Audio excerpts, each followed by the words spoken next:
orang lain. Nah, hal tersebut itu berhubungan erat dengan topik yang mau aku bahas nih, yaitu terkait dengan emotional intelligence atau kecerdasan emosional. Nah, video yang mau aku buat ini adalah untuk memenuhi tugas UAS mata kuliah Estetika Humanisme di Universitas Cyber Asia. Oke, kita simak ya dengan santai.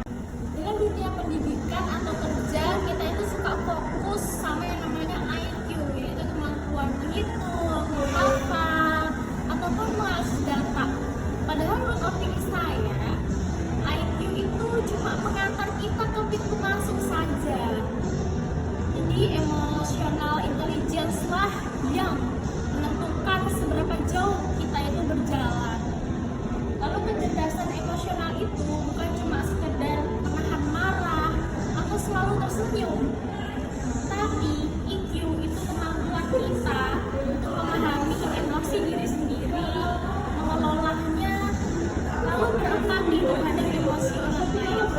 Lalu apa hubungannya emotional intelligence itu dengan estetika humanisme? Nah, kalau estetika itu bicara dengan keindahan, sedangkan humanisme itu berbicara tentang nilai-nilai kemanusiaan, maka menurut opini saya, kecerdasan emosional itu merupakan suatu estetika dari perilaku manusia. Nah, keindahan dari humanisme itu gak cuma dilihat dari karya seni seperti lukisan ataupun musik saja, tapi juga dilihat dari bagaimana cara kita memperlakukan sesama manusia. Saat seseorang itu memiliki kecerdasan emosional yang tinggi, maka orang tersebut akan mampu merespon sebuah perbedaan itu dengan kepala yang dingin, lalu bisa juga mendengarkan tanpa menghakimi dan juga memiliki rasa empati. Nah, rasa empati dan kesadaran diri inilah yang merupakan keindahan dari perilaku yang sebenarnya, sehingga juga akan membuat kita itu tidak kehilangan sisi kemanusiaan kita pada zaman modern ini.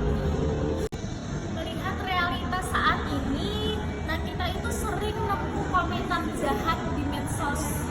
Nah, ada yang debat-debat itu saling menjatuhkan dan juga rasa individualisme yang tinggi. Nah, di sini menurut opini saya itu terjadi karena kurangnya latihan kecerdasan emosional. Nah, jadi EQ itu bukan bawaan dari lahir, tapi bisa kita asah skill tersebut. Nah, bagaimana caranya? Yang pertama yaitu kita jeda dulu sebelum merespon. Jadi kita kalau lagi emosi atau ya entah itu di real life ataupun di medsos, kita ambil nafas dulu sebelum menghakimi. Lalu yang kedua itu melatih empati. Jadi coba kita posisikan diri kita itu dari sudut pandang orang lain. Lalu yang ketiga itu adalah mengenali diri kita sendiri, yaitu kita jujur pada perasaan kita sendiri. Kalau lelah, bilang lelah. Kalau misalkan kita tahu kita salah, ya kita minta maaf. Jadi jika kita menerapkan hal ini, maka kita tidak hanya menjadi pribadi yang lebih matang, tapi kita juga bisa menciptakan lingkungan sosial yang indah. Jadi kesimpulannya, kecerdasan emosional itu adalah jembatan antara logika dan rasa.